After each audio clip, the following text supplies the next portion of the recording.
Bon, chers amis, papotons un peu. La vidéo number one est en ligne. Il y a pas mal de commentaires. La majorité d'entre vous me font des commentaires élogieux. Et puis, bien sûr, il y a une ou deux personnes qui s'accrochent à leur fatwa et qui préfèrent des croyances aux faits avérés.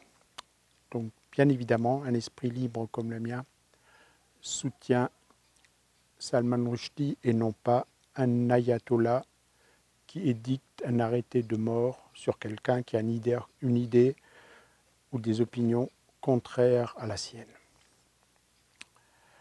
Donc je vais continuer puisque c'est une longue série. Je voudrais traiter correctement cette question de l'eau et j'ai commencé à traiter sérieusement cette question de l'eau. Il y a déjà tout plein de vidéos en ligne et pour ceux qui pensent que je rajoute une vidéo au buzz actuel généré par une personne parlant de cultiver sans eau.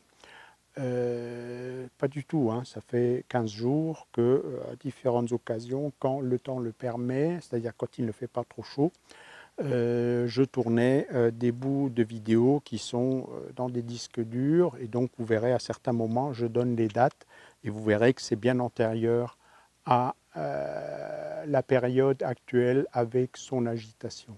Puisqu'on est à l'agitation, j'ai dit ce que je pensais à la fin, à la toute fin de ma vidéo number one.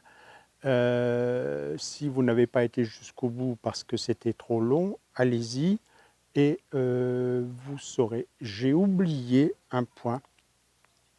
Une fois que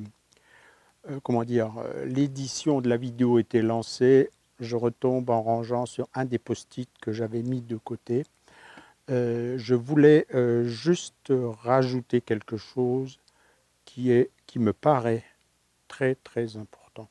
Ce genre de discours, outre le fait d'être faux, scientifiquement faux, même si on veut bien comprendre que le gars par cultiver sans eau, entendait cultiver sans eau ajoutée, c'est-à-dire sans arrosage. Je n'ai pas regardé la vidéo, mais a priori, d'après ce que j'en entends à droite à gauche, c'était implicitement le cas, et d'après ce que quelqu'un a mis en commentaire, c'était implicitement le cas, et je ne veux absolument pas le nier que peut-être le propos a été, amplifié néanmoins, et c'est important dans le contexte actuel. Tenir ce genre de propos, donc laisser à croire qu'on peut aisément produire des légumes en l'occurrence, mais d'une manière générale, de la nourriture et des produits agricoles sans arroser, donc je vais corriger le propos, on va supposer que le gars était honnête, j'en suis pas certain, mais on va supposer qu'il pensait sans arroser, donc laisser croire qu'on va pouvoir produire beaucoup sans arroser est extrêmement désastreux dans le contexte actuel. En gros, c'est dire à la population française, surtout ne changez pas, c'est les agriculteurs qui sont cons, à part moi, je parle au nom du gars, hein, si vous avez compris. Suivez-moi, hein. Donc là je me mets à la place de ce gars qui dit voilà, c'est facile de produire sans arroser, regardez-moi, je le fais, il n'y a pas d'eau, j'ai forêt, il n'y a pas d'eau, etc. Et donc les autres agriculteurs, en gros, ils sont cons et ils sont feignants. Voilà. Donc laissez croire ça, répandre cette idée dans la population française est odieux. Je l'ai dit par rapport à ce que ça sous-entend comme racisme, par rapport aux peuples qui, sur la planète entière, galèrent dans des climats arides et qui ne sont pas des cons. J'ai travaillé au Tchad, j'ai travaillé au Niger, j'ai travaillé dans la partie sèche de la Namibie. je respecte ces gens avec qui j'ai passé 12 années et j'ai honte qu'un imbécile comme ça les insulte. Mais surtout, et c'est là que j'ai du mal à me contenir et à rester calme, c'est dire à la population française, continuez à vivre comme des imbéciles, surtout ne changez pas vos pratiques, puisque c'est la faute des autres paysans. Je cultive sans arroser, et non pas sans eau. Et donc, c'est les autres qui sont mauvais, et donc on n'a pas besoin de changer, il suffit en gros de rentrer dans l'art de ces gros cons d'agriculteurs qui sont des feignants et qui ne savent pas faire. C'est un scandale parce qu'il nous faut radicalement, j'y viendrai dans une de ces vidéos de la série, peut-être la 4 ou la 5, il nous faut radicalement changer nos façons de vivre, il nous faut radicalement changer nos façons de produire notre alimentation, et pour ce qui me concerne, je me contente de ça, il nous faut radicalement changer notre façon de jardiner. C'est ce qui me reste dans la troisième mi-temps de ma vie à réussir. Et si vous ne me croyez pas, jetez gratuitement dans une librairie un coup d'œil sur mon troisième bouquin, écrit à la fin de l'année dernière, donc cet hiver, à la fin d'une année humide et fraîche, et dans lequel en filigrane, il y a déjà ce qui nous arrive et comment il faut s'y adapter. J'ai déjà filmé la moitié de la visite de mon potager où j'expliquerai ce que j'ai fait, ce que j'ai pu produire avec la quantité d'eau de pluie recueillie à ma disposition. Point final, c'est odieux, honteux, criminel, c'est de la bêtise, ça n'a pas de nom. Et pour ceux qui n'ont pas lu le petit encart que j'ai mis en haut, je le dis publiquement, les journalistes qui font le buzz à ce prix-là ne sont pas des journalistes, c'est des vendeurs de PQ. On se torche avec ce genre de journaux. Point. Bon, j'ai perdu du temps à m'énerver inutilement. Je ne sais pas si vous avez remarqué, mais les jours raccourcissent très très vite. Et aujourd'hui, donc hier on a eu de la pluie, 10 mm, hein, pas grand-chose. Et aujourd'hui, il a fait un temps extrêmement lourd. Je suffoquais, je n'ai pas pu sortir. Là, il est 18h, 18h30, peut-être 19h. Et je tourne vite cette séquence introductive à ma deuxième vidéo, Histoire d'eau. Il y en a un qui a remarqué qu'il y avait un jeu de mots avec le célèbre livre. Et donc, Histoire d'eau. C'est pas juste, il y en a qui ont une plus grosse que d'autres. Qu'est-ce que c'est que cette histoire?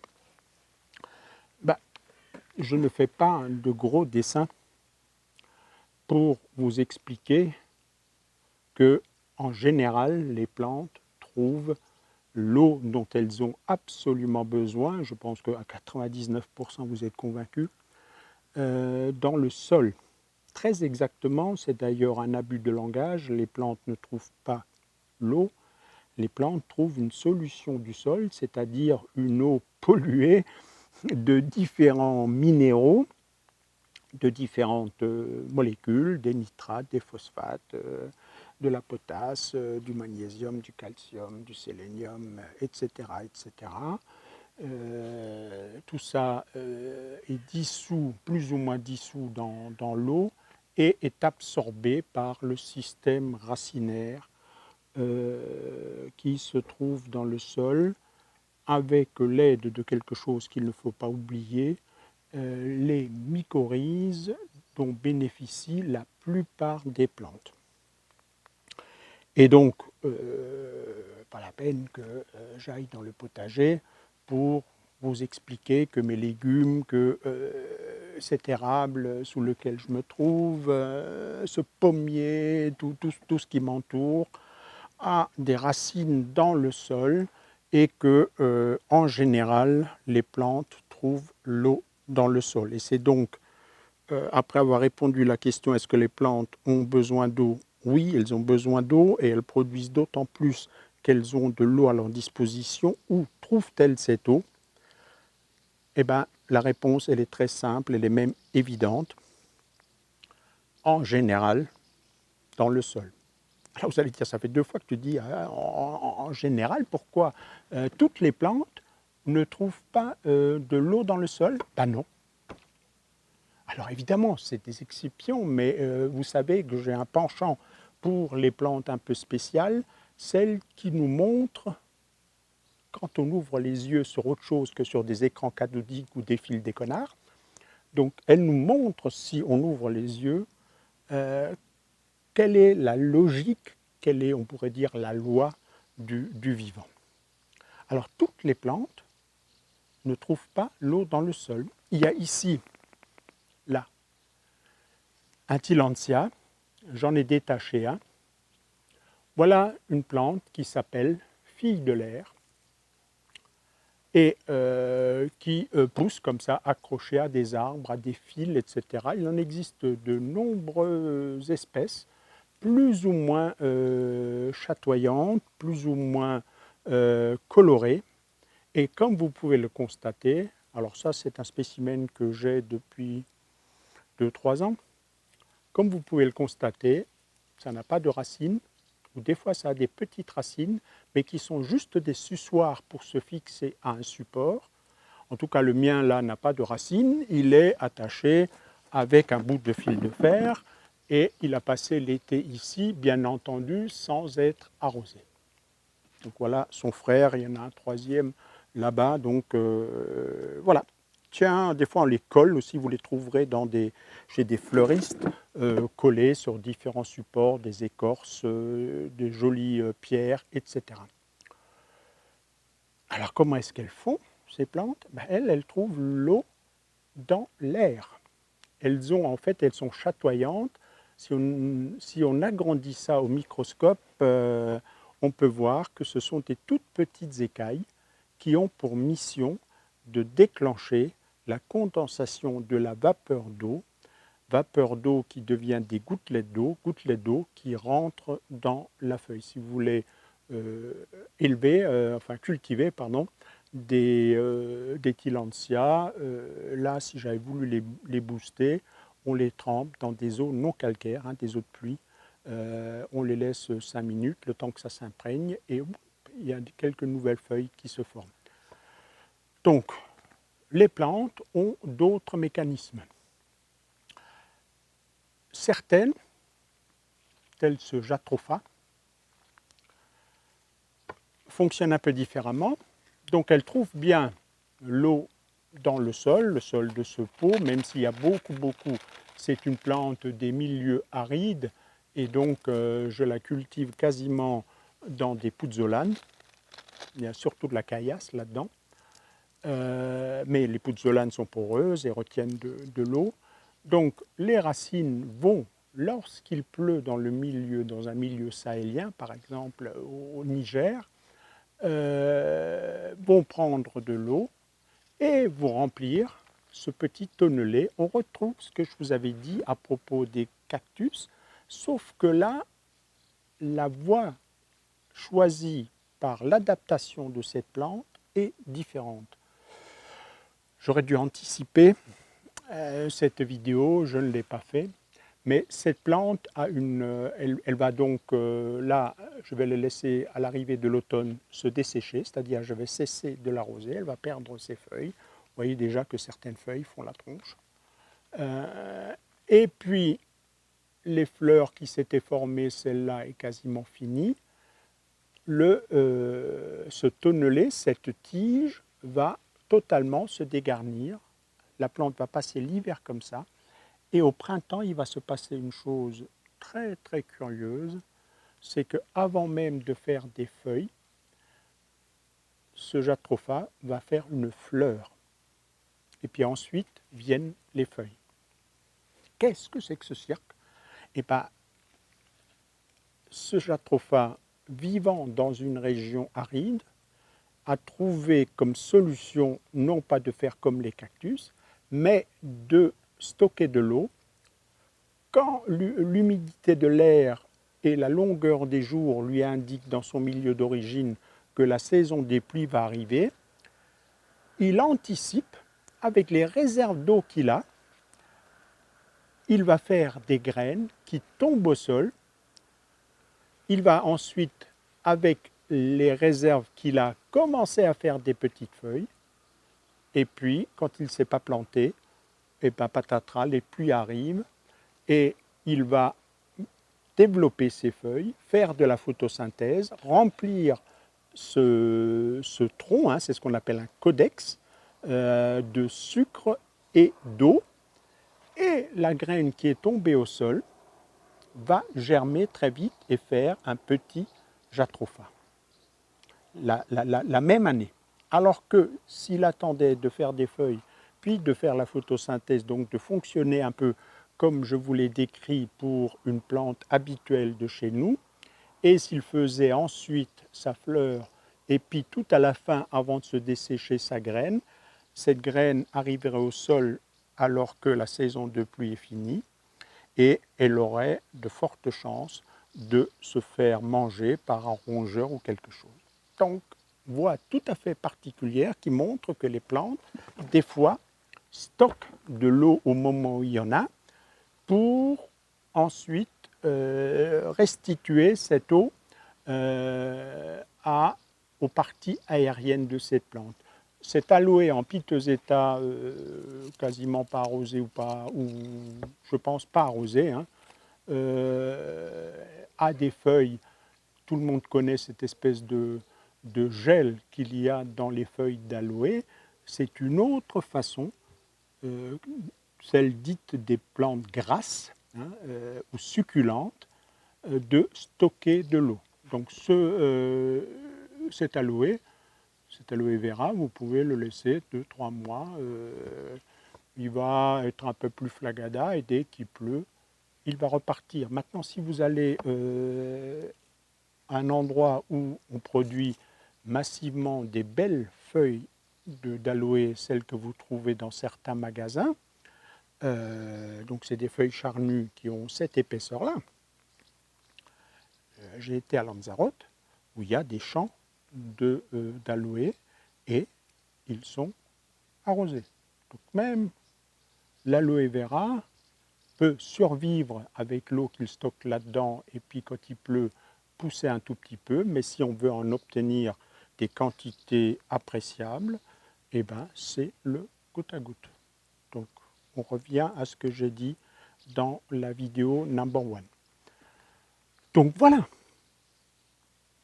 les plantes, en général, nos légumes en particulier, si on met de côté ces excentricités qui nous servent juste à réfléchir un peu, juste à comprendre un peu comment fonctionne le vivant, nos plantes trouvent l'eau dont elles ont besoin, je l'ai dit très exactement, la solution du sol dont elles se nourrissent et qui alimentent et qui satisfont leurs besoins en eau dans le sol. Et c'est donc maintenant sur le sol qu'il va falloir se pencher.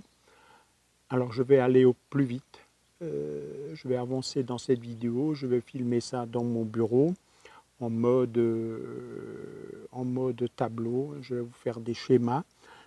Plutôt que de filmer dans différents sols parce que je voudrais avancer, quoi.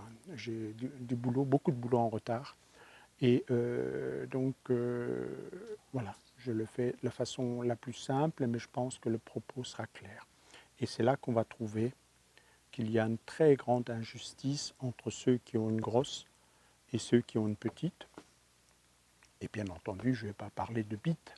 Bien entendu, je vais parler de réserve en eau du sol. Bon, on ne va pas vexer les autres codex. Hein. Quand j'ai remis le jatropha en place, ceux-là ont gueulé. Alors, j'ai plus tous les noms en tête. J'ai perdu des étiquettes. J'ai un bouquin où ces espèces sont décrites.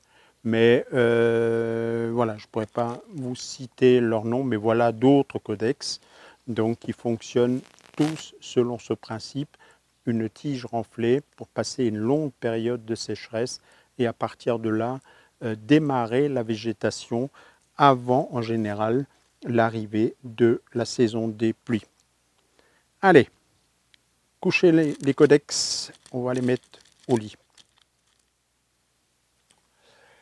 Bon, ben, la nuit vient de tomber, mais le temps est lourd, très lourd, je transpire. Malheureusement, pas de pluie, ou pas un peu de perspective de pluie d'après les prévisions météo. C'est confiné plutôt dans le sud. Passons. Pour essayer de vous faire comprendre pourquoi certains ont la chance d'en avoir une grosse dans cette histoire d'eau et d'autres une petite, je parle bien sûr de réserve d'eau, réserve utile du sol. Il faut commencer par bien comprendre les différentes formes que l'eau peut prendre dans le sol. Alors j'aurais pu essayer de faire des petites mises en scène, j'avais l'intention de le faire, et puis le temps passe tellement vite et je ne sais pas où il passe. C'est ça qui est agaçant. Le temps passe vite. Où est-il passé? J'en sais rien. Donc j'ai repris des schémas qui sont dans mon deuxième livre que ma fille m'avait fait à l'époque et que je vais essayer de vous commenter. L'expérience en fait que je vous aurais faite, mais chacun l'a faite plusieurs fois dans sa vie, c'est de prendre un pot de fleurs avec, on va mettre un chou là-dedans, le sol du jardin, et tremper dans une bassine d'eau de façon à ce que le sol soit recouvert. Donc à ce moment-là, vous laissez ça pendant quelques heures. Votre sol est saturé d'eau. Autrement dit, tous les espaces disponibles dans le sol vont se remplir d'eau.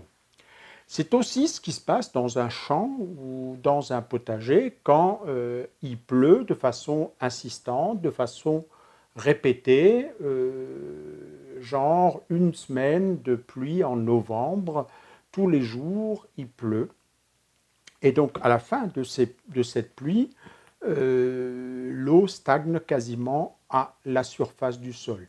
Vous avez là cette première situation que ma fille a représentée sous cette forme-là. Si on regardait avec une très grosse loupe ce qui se passe dans le sol, eh ben on verrait que tous les espaces de ce sol sont remplis d'eau. Il n'y a plus de place pour de l'air. Et elle a représenté le tournesol là, qui fait un peu la tronche, il n'est pas content du tout. Et on aurait pu représenter des insectes, des bactéries, des vers de terre, des colamboles, etc. dans le sol qui ne sont pas contents du tout parce qu'un sol a besoin d'air. Très exactement, ces organismes du sol, y compris les champignons, mycorhiziens, y compris les vers de terre, y compris les colamboles, y compris les racines des plantes, qui sont des organismes vivants, tout ça a besoin d'oxygène, donc a besoin d'air. Donc une situation comme ça, où tout l'air a été chassé du sol et a été remplacé par de l'eau, n'est pas une situation favorable. En revanche, comme vous le voyez sur ce dessin, si la partie supérieure du sol, on va dire la partie agricole du sol est pleine d'eau et qu'il continue de pleuvoir, cette eau va aller plus loin, puisque le sol est plein, elle va percoler plus en profondeur. Et c'est ça qui va recharger les nappes. Les nappes phréatiques, les nappes d'eau dans lesquelles on va ensuite, tout au long de l'année, puiser nos eaux utiles, nos eaux potables, l'eau qu'il y a dans les réseaux. Et c'est une première chose qu'il vous faut bien comprendre dans le débat qui est actuellement dans les médias, avec une certaine confusion. Nous avons des nappes d'eau basses très basses, des nappes d'eau qui n'alimentent plus les sources, qui alimentent les lacs, les étangs, les rivières qui font des fleuves, fleuves qui vont jusqu'à la mer. Et ça, c'est la conséquence du manque de pluie qu'on a eu tout au long de l'hiver. On a rarement atteint la situation qui est représentée ici, c'est-à-dire la situation dans laquelle le sol en haut, le sol agricole, était plein de haut en bas et ce qui tombait remplissait les nappes d'eau. Je reviendrai sur les nappes. Alors juste un petit ajout pour illustrer ça, parce qu'en fait les chiffres, je les avais pour les besoins d'un article que j'ai écrit à la station météo de Strasbourg-Ensheim. Hein. Donc si on prend les mois de septembre 2021 à mars 2022 inclus, hein, on additionne toutes les précipitations, et ben on constate qu'on a, donc à Strasbourg, il y a eu 200 mm de précipitations, de pluie. Il n'y a pas eu de neige cet hiver. Et à comparer avec une normale, c'est-à-dire la moyenne des 30 dernières années, qui est de 320. On est donc à Strasbourg, où la situation n'a pas été aussi dramatique que dans d'autres régions, le Val-de-Loire, la Vendée, le Var, etc. On était quand même 37% en dessous de la norme.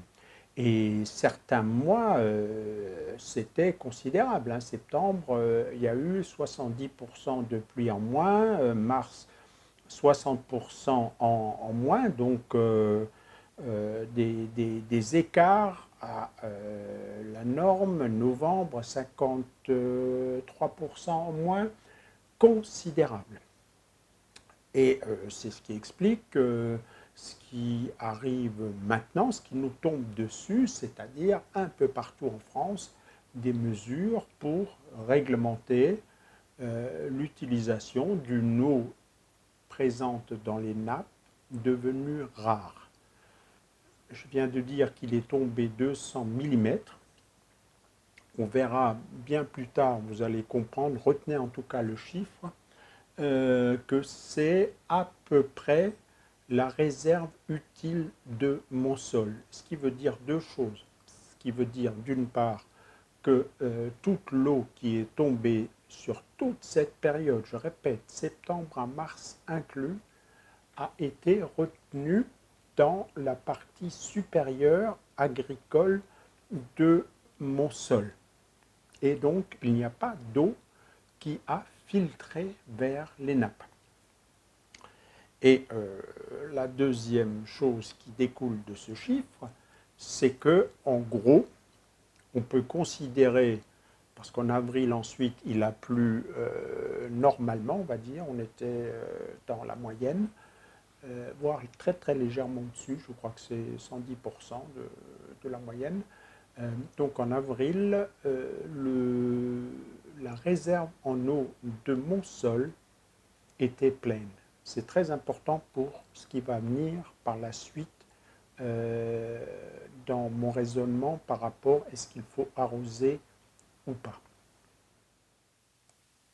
J'ai pris l'exemple du pot de fleurs que vous avez mis à tremper, vous le sortez et vous avez ce que vous voyez très bien sur ce premier schéma, cette eau qui va s'égoutter. Vous avez tous trempé un pot de fleurs, vous le sortez, il s'égoutte. Vous le laissez pendant 24 heures et il y a une partie de l'eau qui va s'égoutter. En agronomie, dans le jargon, on dit que le sol se ressuie. On parle de ressuyage. Et si on prend cela sous forme de petites barres, ça correspond à une partie de l'eau dans le sol quand celui-ci est saturé, qui est figurée ici par la lettre A. Cette eau, elle n'est pas retenue par le sol, pas retenue longtemps, elle est retenue un quart d'heure, ça ne sort pas tout de suite, tout ne sort pas tout de suite, et cette eau est appelée l'eau libre, autrement dit l'eau qui, quand elle tombe, pop, elle peut foutre le camp.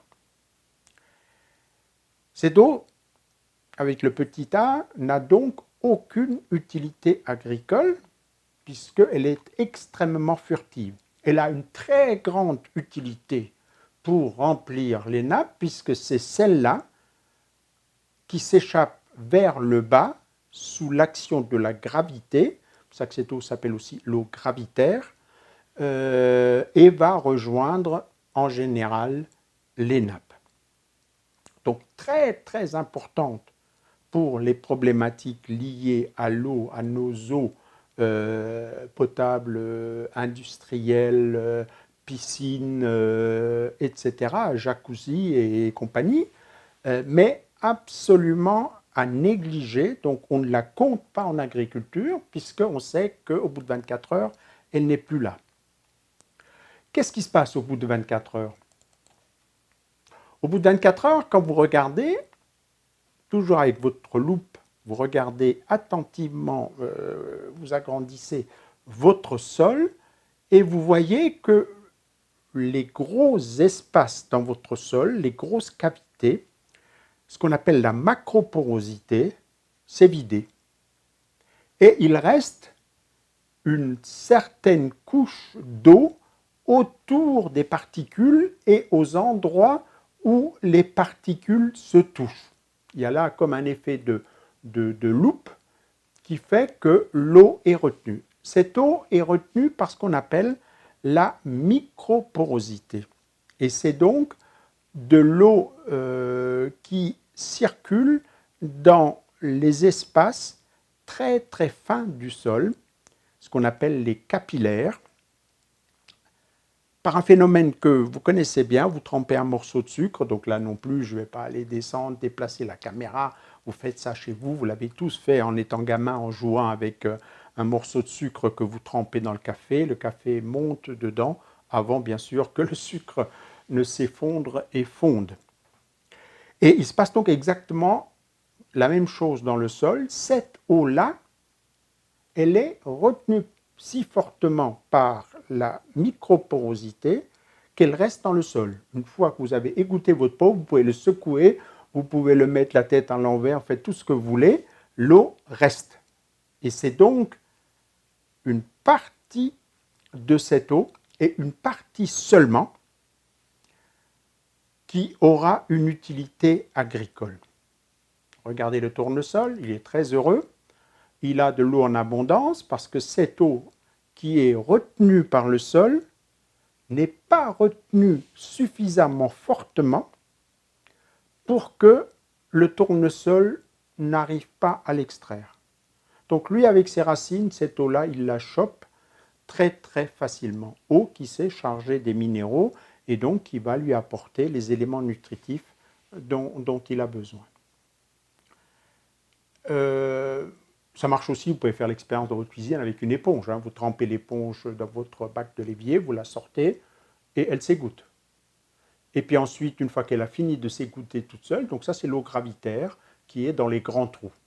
Je ne sais pas si c'est une éponge naturelle, une éponge plastique. Le comportement n'est pas tout à fait le même. La porosité n'est pas tout à fait la même, mais le principe est le même. Une fois que ça a fini de s'égoutter, vous l'appuyez et vous avez de l'eau qui sort. Cette pression que vous exercez pour faire sortir l'eau de l'éponge, en fait, les plantes ont une force de succion qui est l'inverse d'une pression, une aspiration de l'eau tout à fait comparable à votre poignée que vous auriez avec une éponge. Et donc, une partie de cette eau que vous avez là, la partie B sur le schéma, est à la disposition des plantes. Parce que pas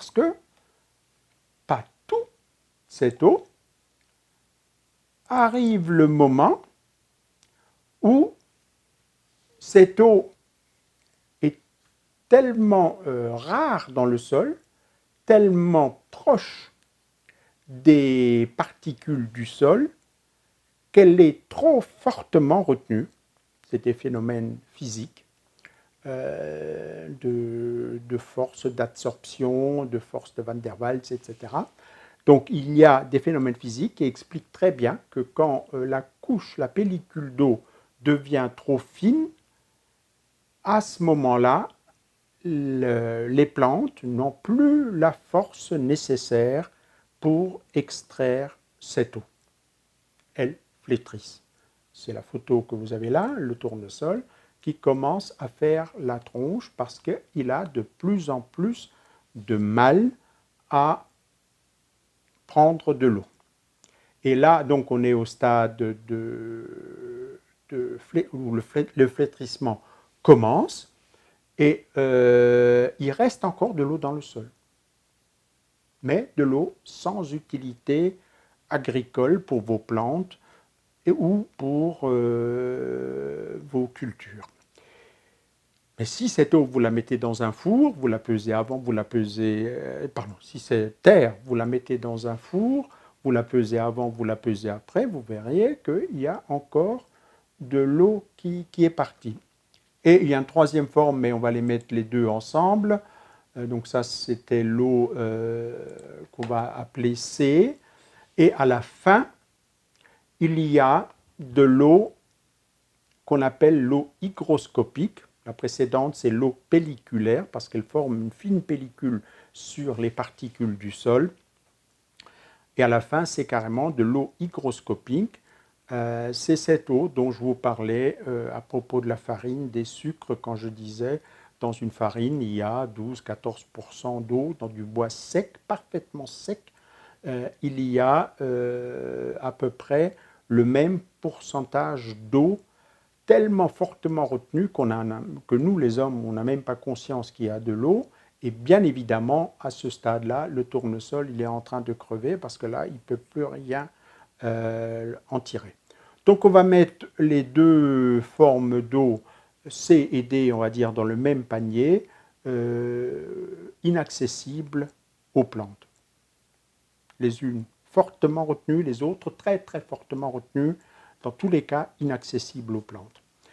Et donc émerge de cette petite succession de schémas une notion absolument essentielle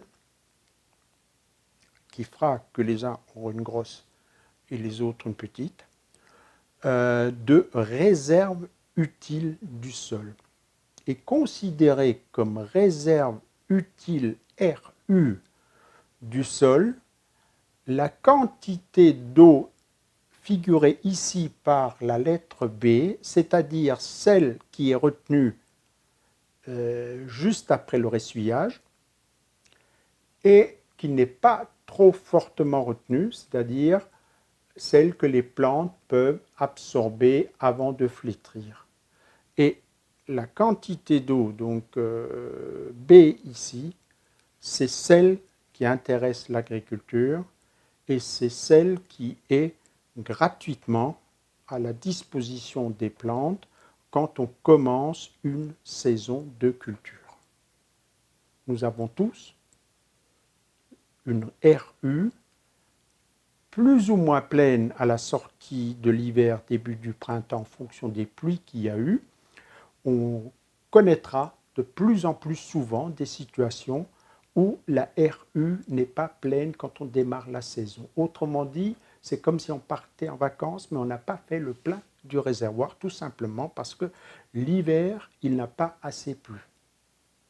A fortiori, pour les réseaux d'eau, potable, industriels, etc., la RU ne s'étant pas remplie, bien évidemment, la macroporosité ne s'est pas remplie, et bien entendu, cette eau n'a pas percolé pour remplir les nappes. Bon, il y a sûrement une petite rupture dans l'image, première difficulté technique. Donc, je résume.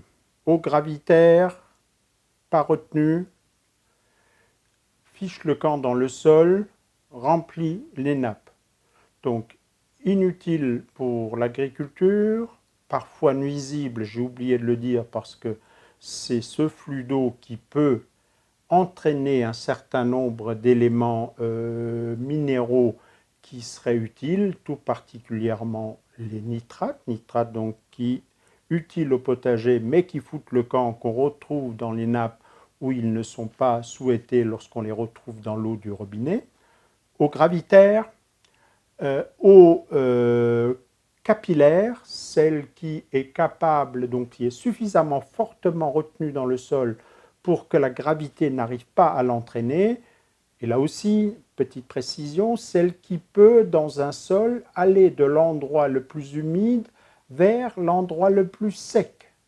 Ce qui peut avoir des conséquences quand, par exemple, vous avez un pied de tomate isolé, une allée de ce côté-ci, une allée là, vous l'arrosez, vous pensez lui apporter de l'eau, en fait, cette eau peut tout à fait foutre le camp vers l'allée qui, elle, est exposée au soleil, qui, elle, est compacte comme un morceau de sucre et qui, elle, évapore de l'eau. C'est pour ça, c'est une des raisons pour lesquelles, dans mon potager, toutes les allées latérales sont supprimées. Le potager est un continuum, du haut en bas à gauche, et la même chose à droite, il n'y a qu'une allée centrale qui nous sert de circulation et qui nous permet de rejoindre le verger.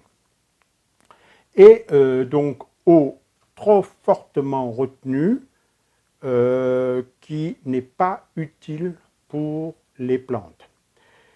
Et donc, émerge aussi, à travers cela, une précision que j'aimerais bien vous apporter parce que trop souvent, je m'énerve de constater le peu de précision, et je reste poli, des médias, parce que c'est plutôt une ignorance ou une confusion, quelques exceptions. Il m'est arrivé de lire des articles ou des publications qui étaient sérieuses, mais en général, c'est du grand n'importe quoi. Sécheresse, je confonds tout. Et je voudrais que vous distinguiez 3 types de sécheresse. La première, la plus connue, celle que tout le monde constate, la sécheresse météorologique. Elle est extrêmement simple, il ne pleut pas. Donc, voilà, il n'a pas plu hier, il n'a pas plu avant-hier, il n'a pas plu depuis le 26 juin. Donc, sécheresse météorologique. En quelque sorte, la colonne précipitation d'un relevé météo sur le mois de juillet et le début du mois d'août, c'est 0,0000000. On a une sécheresse météorologique. Selon la situation, ceci peut être entre très grave, comme c'était le cas ces derniers temps, ou totalement insignifiant, voire utile. Supposons qu'on soit en février, que mon sol soit bien saturé, A, B, C, D, tous les compartiments du sol bourrés d'eau, et bien une sécheresse agricole est une bénédiction pour mon potager. Pas pour le gestionnaire de la nappe d'eau dans laquelle il veut prélever de l'eau. Pas pour les pêcheurs qui veulent bien que leur nappe déborde et qu'il y ait beaucoup d'eau dans le ruisseau, de l'eau fraîche qui s'oxygène, etc. Deuxième sécheresse, celle dont officiellement on a beaucoup parlé sans toujours le préciser, c'est la sécheresse hydrologique. Il n'a pas plu assez entre, en gros, novembre et avril, dans presque toutes les régions de France, il n'a pas assez plu pour que le sol agricole soit saturé et que l'eau s'égoutte et remplisse des nappes. Ce remplissage ne s'est pas assez bien fait et on a donc eu très très tôt des problèmes de niveau de nappe. Problème de niveau de nappe qui, lorsque il se présente très tôt, les pluies qui vont venir ou pas, mais si elles étaient venues, elles n'auraient pas nécessairement corrigé cette sécheresse hydrologique, ce bas niveau des nappes. Si demain, par chance, il pleut 70 mm chez moi là, ces 70 mm vont remplir les compartiments P, C, D. Donc ce sera très utile pour moi dans mon potager et cela ne changera rien au niveau des nappes qui sont plus bas, dans lesquelles on a fait des forages là-haut dans la montagne, enfin dans la colline derrière mon potager. Et ça ne changera rien au niveau des contraintes qui pèsent sur les eaux potables, les eaux industrielles, le niveau des nappes. Tout simplement parce que l'eau a été retenue tout là-haut, dans la terre agricole, dans les 2 premiers mètres de mon sol. Et donc, cette sécheresse hydrologique qui justifie des mesures de réglementation de l'usage de l'eau ne seront pas nécessairement levées très rapidement par les premières pluies qu'on va avoir. Celles-là, elles peuvent soulager les jardiniers, elles peuvent soulager les agriculteurs parce qu'elles vont remplir le compartiment, plus ou moins remplir le compartiment B. On n'a pas besoin qu'il soit plein, hein, c'est comme dans votre voiture. Quand la jauge est tout en bas en rouge et que ça bip, bip, bip et que ça clignote, bon, là c'est l'alarme. En ce moment, c'est plus que bip, bip, bip. En ce moment, c'est votre voiture qui fait teuf, teuf, teuf. Et donc, si par chance vous passez devant une station, vous faites le plein, vous n'êtes pas obligé de remplir. Si déjà vous mettez un tiers, c'est bien. Si vous mettez la moitié, c'est mieux. Vous roulerez plus longtemps parce que vous ne savez pas quand viendra la prochaine pluie, donc quand viendra la prochaine station, dans ma comparaison. Donc, sécheresse hydrologique, sécheresse météorologique et éventuellement, ça a été le cas cette année, presque partout en France, mais ce n'est pas toujours le cas. L'an dernier, ça n'a pas du tout été le cas. Sécheresse agricole. Sécheresse agricole, c'est tout simplement quand la RU, donc la réserve utile, quand je dis RU, c'est réserve utile, est vide et qu'il ne pleut pas. Donc, votre voyant, votre jauge d'essence fait bip, bip, bip, mais il n'y a pas de station de service. Donc là, vous êtes enquiquiné.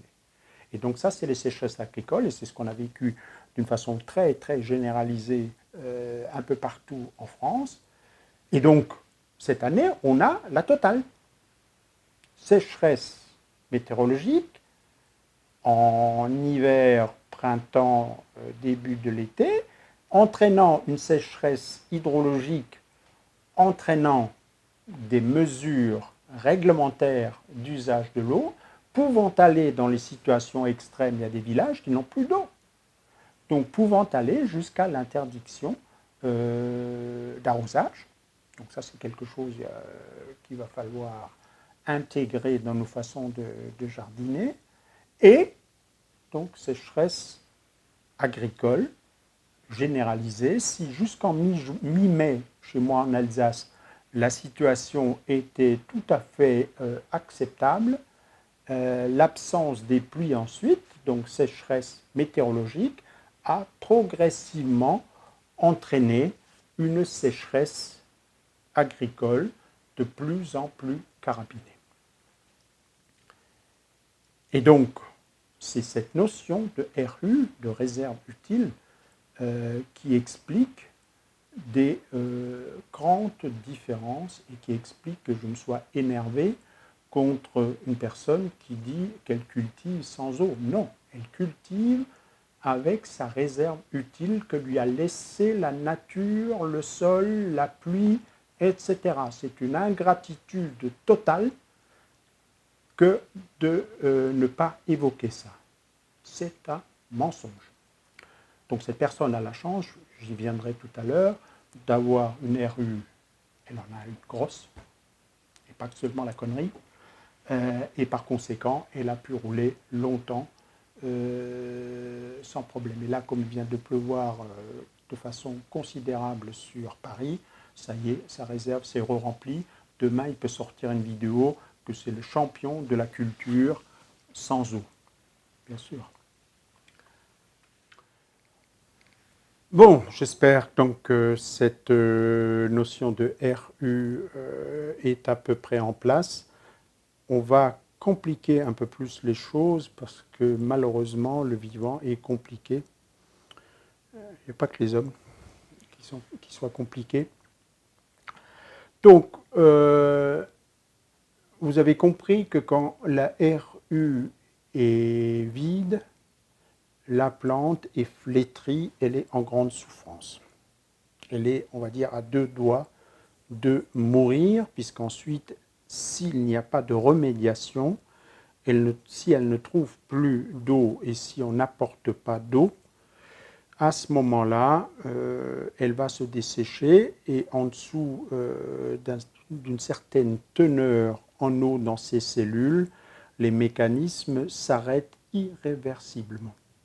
Vous avez beau tremper, prendre une botte de foin qui n'est jamais que des feuilles et des tiges d'herbe qui ont été séchées, vous pouvez tremper autant que vous voudrez, ça ne redeviendra jamais du foin vivant. Prenez un sachet de thé, vous le trempez autant que vous voulez, les cellules sont mortes, ça ne redeviendra jamais vivant.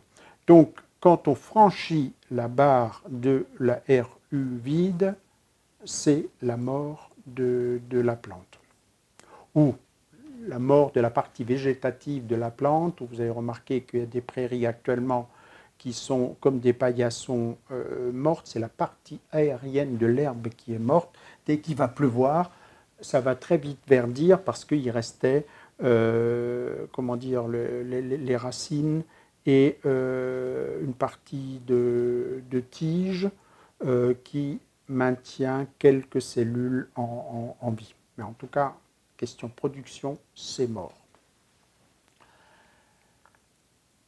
Alors c'est un peu plus compliqué parce que bien avant d'atteindre ce stade, les plantes réagissent. Les plantes réagissent d'une façon très très simple. Elles émettent, elles perdent, c'est pour elles une perte d'eau, elles émettent de la vapeur d'eau. Alors, on dit par les feuilles, mais en fait, les feuilles observées au microscope ont des petits trous qui s'appellent des stomates. Stomates qui ont la propriété d'être réglables. C'est des petits trous qui s'ouvrent ou se ferment. Et le reste, en fait, de l'épiderme des plantes, de la plupart des plantes, plus ou moins, est cireux, hein, donc est relativement étanche. Donc les échanges gazeux d'eau qui s'échappent sous forme de vapeur passent essentiellement par les stomates. Et quand la plante sent qu'elle va manquer d'eau, que les cellules vont mourir, elle ferme ses stomates. Du coup, elle perd moins d'eau. Et elle reste relativement fraîche. Bon, on voit un peu les feuilles qui sont un peu flacada, mais comme brutalement elle s'arrête d'évaporer de l'eau, elle reste comme ça. En gros, vous avez votre jauge qui est basse, bip bip bip, vous vous arrêtez au bord de la route, et ben voilà, vous ne tombez pas totalement en panne sèche. Seulement voilà, ceci a un très grave inconvénient qui ne se voit pas, qui ne saute pas aux yeux.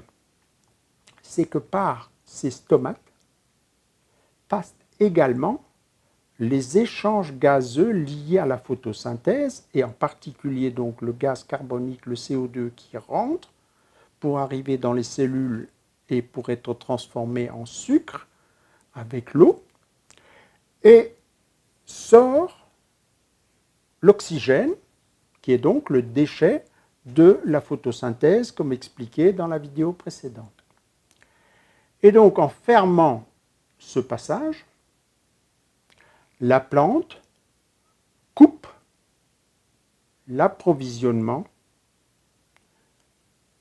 des cellules de la feuille en carburant nécessaire à la photosynthèse. En gros, c'est comme si une usine ferme son service réception. Plus de marchandises qui rentrent, plus d'activité, tout s'arrête. Et ça avant même que la plante ne flétrisse. Et donc, on a pris pour habitude non pas de considérer l'entièreté de la réserve utile du sol, mais de considérer quelque chose qu'on appelle RFU, réserve facilement utilisable, donc la partie de cette réserve en eau du sol pour laquelle les plantes ont beaucoup de facilité à prendre l'eau et donc ne réagissent pas en fermant les stomates. Et donc selon la nature du sol, cette RFU est une part plus ou moins grande de la RU. En très simplifié, dans un sol argileux, j'y viendrai tout à l'heure, qui est un sol qui retient très fortement l'eau, donc qui la refile très difficilement aux plantes, de façon un peu surprenante pour les jardiniers amateurs, qui ont l'impression que leur argile, c'est de la pâte à modeler, il y a de l'eau, c'est gluant, etc. Donc il y a beaucoup d'eau, oui, sauf que cette eau est dramatiquement retenue. Et donc dans ce type de sol, on va considérer que la réserve facilement utilisable, c'est seulement la moitié de la RU. Et donc si on veut que les plantes fonctionnent de façon confortable, on ne devrait utiliser que la moitié de l'eau disponible, donc cette fameuse eau ici correspondant à la lettre B. C'est à l'inverse dans des sols sableux qui, eux, retiennent peu d'eau, mais la cèdent très facilement. On va prendre la RFU comme étant le 2/3 de la réserve utile. Et pour les sols intermédiaires, un peu comme le mien, argilo-limoneux, limono-argileux, etc., on va prendre 0,6. C'est un peu pifométrique, mais ça correspond quand même à une réalité vraie. Les sables retiennent très peu d'eau, mais la filent très facilement, presque tout. Les argiles retiennent beaucoup d'eau, mais la garde refuse de la filer aux plantes. Et les sols argilo-limono, limono-argileux sont entre les deux. Ils en retiennent pas mal et ils en cèdent relativement facilement une quantité non négligeable. Et donc, le souhaitable, c'est dans un potager ou dans un champ, c'est que l'eau, cette RFU, soit toujours entre plein et la RFU vide, mais une petite réserve de RU pour pas que la plante soit amenée à fermer ses stomates et à réduire sa photosynthèse. Et c'est là, mais je ne veux pas compliquer les choses, il est tard, et vous en avez peut-être marre de m'entendre. Par conséquent, c'est là que le maïs, avec son mécanisme particulier en C4, a un sacré plus par rapport aux autres plantes. Lui, quand les stomates se ferment, pour réduire ses pertes d'eau, le mécanisme de photosynthèse qu'il utilise peut fonctionner avec très peu de gaz carbonique qui rentre dans la cellule. Donc il suffit que le stomate ne soit pas totalement fermé, qu'il y ait un tout petit peu de CO2 qui rentre pour que le maïs arrive à faire une photosynthèse quasiment normale, là où le blé, l'orge, le riz et plein d'autres plantes, tous nos légumes, dès que les stomates sont comme ça, il y a très peu de CO2 et donc la photosynthèse dégringole. C'est une histoire tout simplement d'avidité de cette molécule en C4 pour le CO2. Cette molécule en C4 est très accro du CO2 et va le chercher même quand il y en a très peu dans la feuille. Donc la performance du maïs, du sorgho et de quelques autres plantes de cette famille, j'ai cité la canne à sucre, etc., s'explique très bien.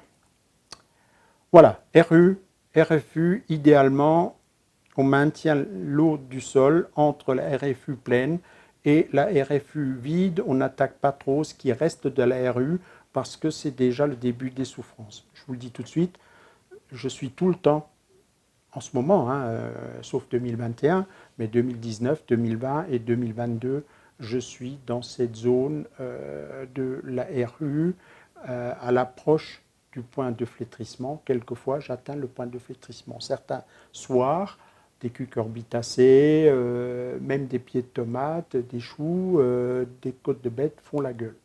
Donc ça veut dire que j'ai vraiment été à la limite. Pip, pip, pip, pip, pip. La jauge était toute basse, mais je serre le kiki.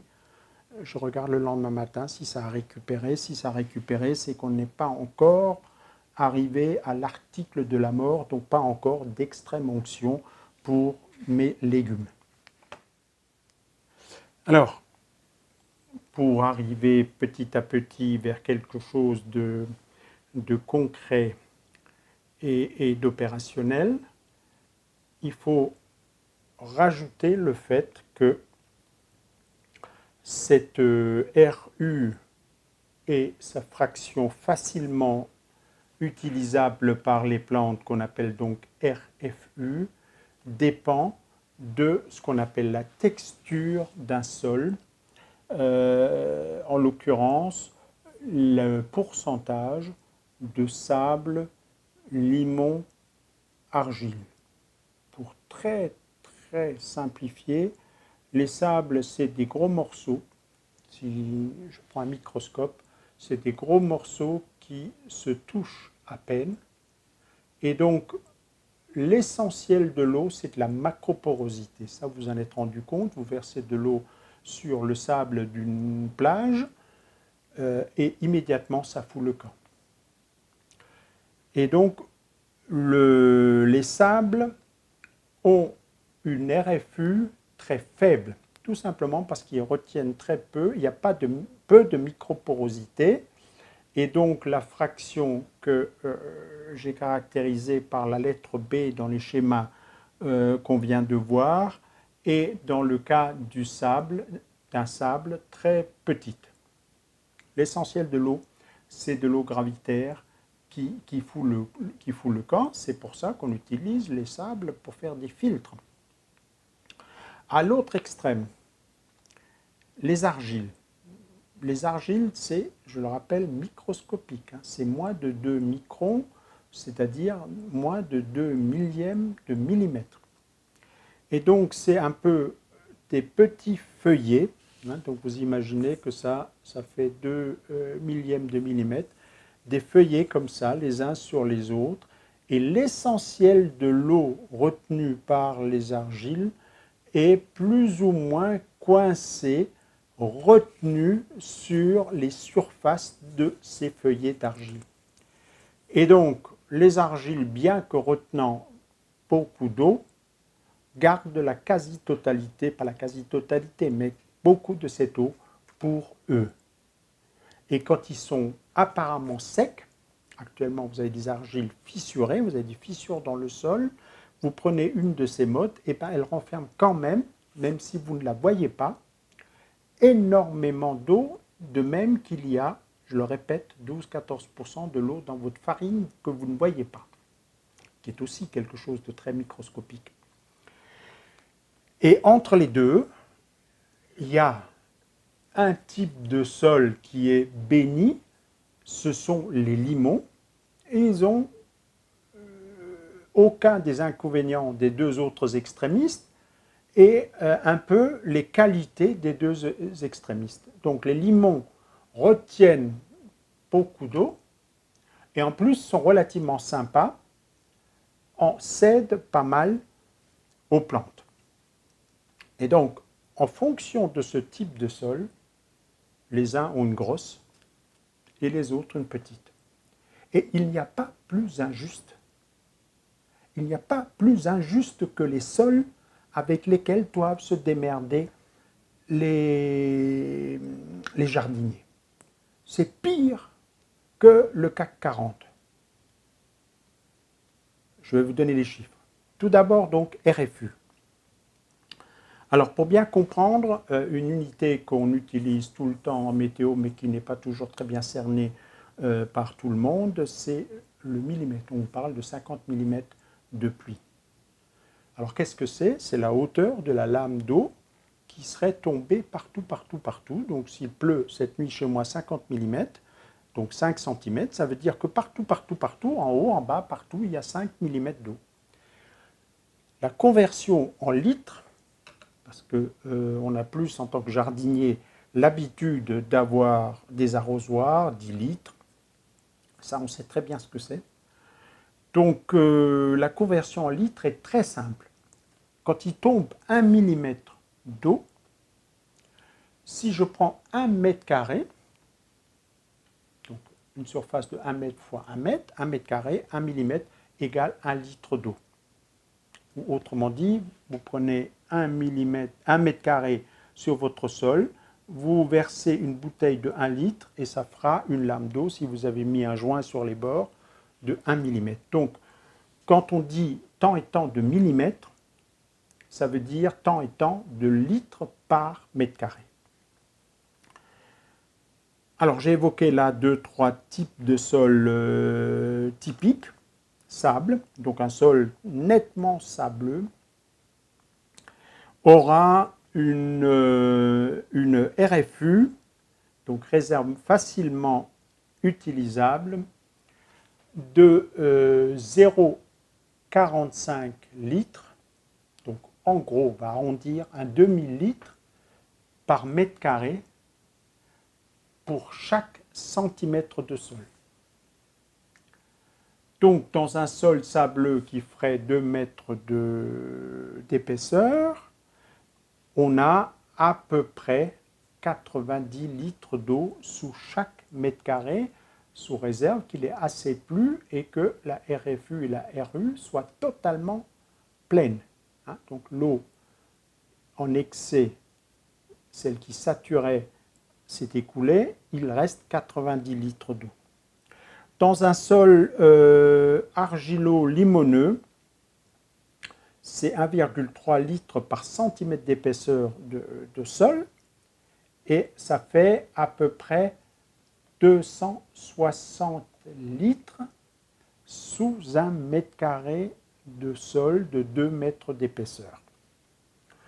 Lorsque c'est les limons qui dominent, donc c'est plutôt limono-argileux que argilo-limoneux, c'est 200 litres à peu près par mètre carré. Prenez ces chiffres comme des ordres de grandeur pour éclairer le débat ce soir.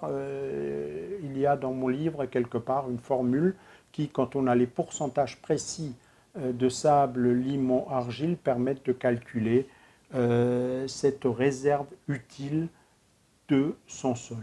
Donc vous voyez déjà qu'apparaît là une énorme injustice. Mais ce n'est que le début. Parce que là, j'ai dit sous 2 mètres de sol, ce qui suppose que vous ayez un endroit où il n'y a pas d'obstacle à la circulation des racines, parce que le principe, en fait, il faudrait dire, il y a tant et tant de RU ou de RFU dans la partie explorée d'un sol, et vous voyez tout de suite que il y a là des différences entre les cultures et entre l'état d'avancement de ces cultures. Elles peuvent plus ou moins bien explorer la totalité. Et bien sûr, il y a des situations où on n'a pas du tout cette profondeur de sol. Parce qu'il y a un obstacle, parce qu'il y a une croûte de roches dures, impénétrables par les racines, parce qu'on a une croûte à force de labourer toujours au même endroit. On a créé ce qu'on appelle une semelle de labour, une zone lissée, tassée par le soc, lissée, tassée par la fraise de son motoculteur, que les racines traversent difficilement, et par conséquent, ce qui se trouve au-delà de cette semelle est difficilement accessible. Donc, la profondeur d'enracinement de l'espèce et du développement de l'espèce qu'on cultive, des obstacles physiques peuvent jouer et réduire cette RU ou cette RFU. Et puis, il y a des cailloux. Là, je parle de terre fine. Quand ce sol est rempli de galets, ces galets, évidemment, ne sont pas pénétrables par les racines, et par conséquent, ces galets vont eux-mêmes représenter une charge morte. Frelon qui est rentré. Ouais. Donc, en fonction de ça, eh ben, la différence entre jardiniers va encore s'accroître considérablement. Et donc, dans cette histoire d'eau, l'écart entre ceux qui ont une grosse et ceux qui ont une petite devient considérable. Je prends un sol sableux avec des galets, tels qu'on les a ici dans certains bras le long du Rhin. Le Rhin, dans le temps, avant qu'on le canalise, divaguait. Et donc, il y a des endroits, des zones de culture en Alsace, qui sont des alluvions grossiers, des sables grossiers avec plein de galets dedans, où donc on peut dire que un tiers du volume de terre, c'est des galets. Donc on enlève ce tiers. Donc quand j'ai 2 mètres, j'ai plus que 2 tiers de ces 2 mètres, c'est-à-dire 1,20 m de sol sableux. Si je tombe en plus sur une nappe d'eau qui empêche les racines de descendre et que je n'ai plus que 50 cm de profond, ou si je tombe dans certains endroits sur des roches compactes, ça va encore diminuer. Et donc, on peut arriver à des situations où quelqu'un a un sol sableux qui n'est pas très épais avec des galets dedans, qui a une réserve facilement utilisable de 20-30 litres seulement, hein, donc un tiers du 90 que je viens vous donner, parce que tout simplement, le sol n'est pas épais, il est plein de cailloux. Et peut-être simplement 10 km plus loin, quelqu'un qui a un plaquage de limon et qui a, lui, 260 litres disponibles sous ces 2 mètres de sol. À certains endroits autour d'Aubernay, ici, Erstein, l'ouest de Strasbourg, il y a plusieurs dizaines de mètres de lœss qui s'est déposé parce que la plaine d'Alsace étant un fossé, quand il y avait à la fin des glaciations des grands vents, il s'est formé en fait des congères de limon. Les limons se sont déposés et donc il y a une épaisseur considérable de limon et donc une réserve utile en eau du sol considérable. Et donc dans une vidéo ultérieure, j'ai été filmer des maïs. Tous les maïs que je connais ici, entre ici, Aubernay, Erstein, Strasbourg, etc., ne sont pas irrigués en Alsace. On parle que de maïs qui sont dans la Harte, dans des rides, qui sont ces zones caillouteuses, sableuses, où les réserves en eau sont tellement faibles que rien ne pousserait. Rien ne pousserait si on n'irriguait pas. Et donc, voilà, si vous ne tenez pas compte de ça et que vous appliquez tous, dans toute la France, la même façon de jardiner, celle de Dide 67 ou celle d'un autre gourou du net, eh bien, il y a beaucoup de monde qui seront déçus. Beaucoup de monde qui seront déçus parce que tout simplement, eux, ils auront une petite, alors que moi, j'ai une grosse. C'est aussi simple que ça. Et donc, on va revenir au zygomare de Marcoussis. Le zygomare de Marcoussis n'a pas dit, enfin je ne sais pas, je n'ai pas vu sa vidéo, corrigez dans les commentaires si je me trompe, mais il n'a pas dit qu'il a des sols de l'os sur des argiles, c'est-à-dire les sols les plus riches, que ce soit de France, d'Europe ou du monde, avec une réserve utile ou une RFU extrêmement importante, plus importante que la mienne, puisque donc limon sur des argiles qui retiennent l'eau et qui font éponge, et vous avez une réserve considérable. Donc le coco, il roule avec, on va dire qu'il a une petite C3, et il a un réservoir de camions, et il est en train de nous faire une frime pas possible. Il est en train de traiter tous les autres qui n'ont simplement un réservoir normal, y compris des gens qui, avec leur même C3, ont un réservoir de mobilette parce qu'ils ont un terrain sable caillouteux de très faible profondeur. Il est en train de les traiter de feignants, de cons, etc. Jugez comme vous voulez. Pour moi, c'est une limpidité limpide.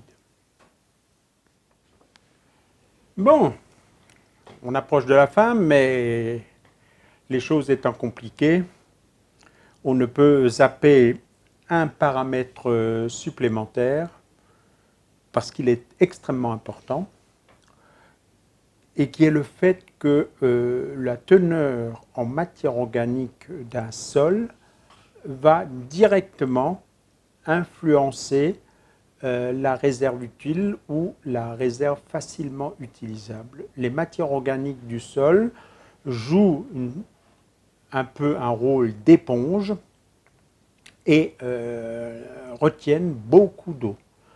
Alors on peut lire dans la littérature et dans les sites internet, etc., des chiffres tout à fait spectaculaires, mais il faut quand même revenir à la raison. Du genre, les matières organiques retiennent jusqu'à 14 fois leur poids en eau et des choses comme ça. Oui, parce qu'une matière organique sèche, ça pèse rien.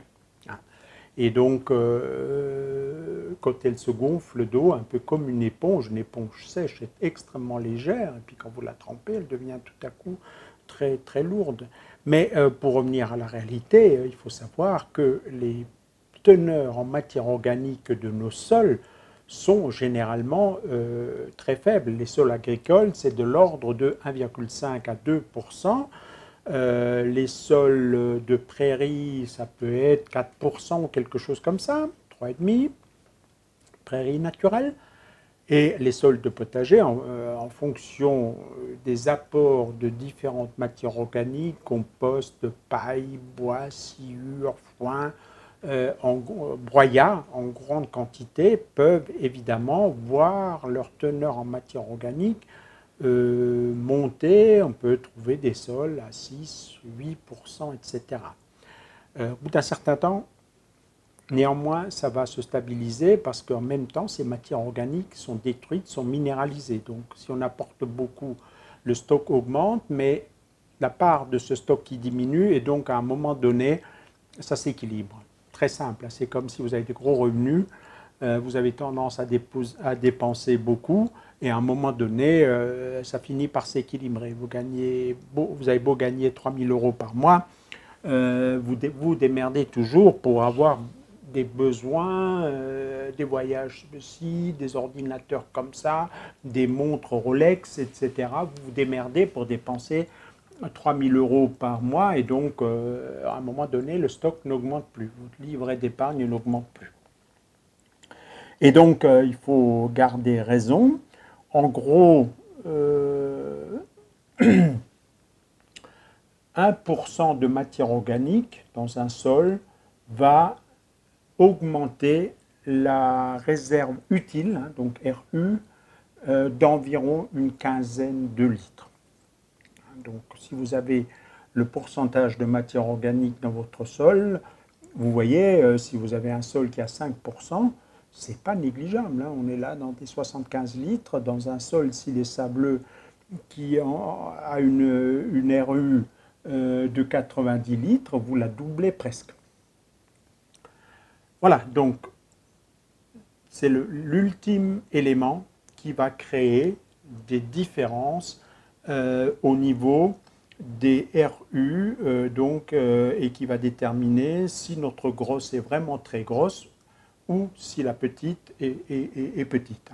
Si en plus d'avoir un sol favorable, une texture favorable argilo-limoneuse ou limoneux-argileuse, nous veillons à augmenter les teneurs en matière organique par rapport à quelqu'un qui va jardiner en sol nu sur des sables, etc., etc., ben là, on va creuser l'écart. Alors, il y a quelques années, c'était en 2019, il y a 3 ans déjà, fait une série d'analyses du sol qui me donne entre autres la texture, je croyais l'avoir noté, mais j'ai dû l'égarer.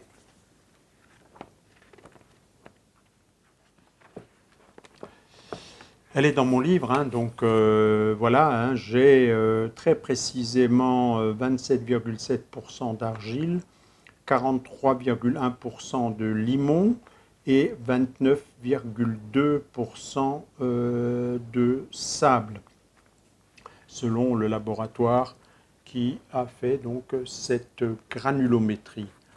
Par ailleurs, j'ai dans mon sol la partie la plus ancienne de mon potager, hein.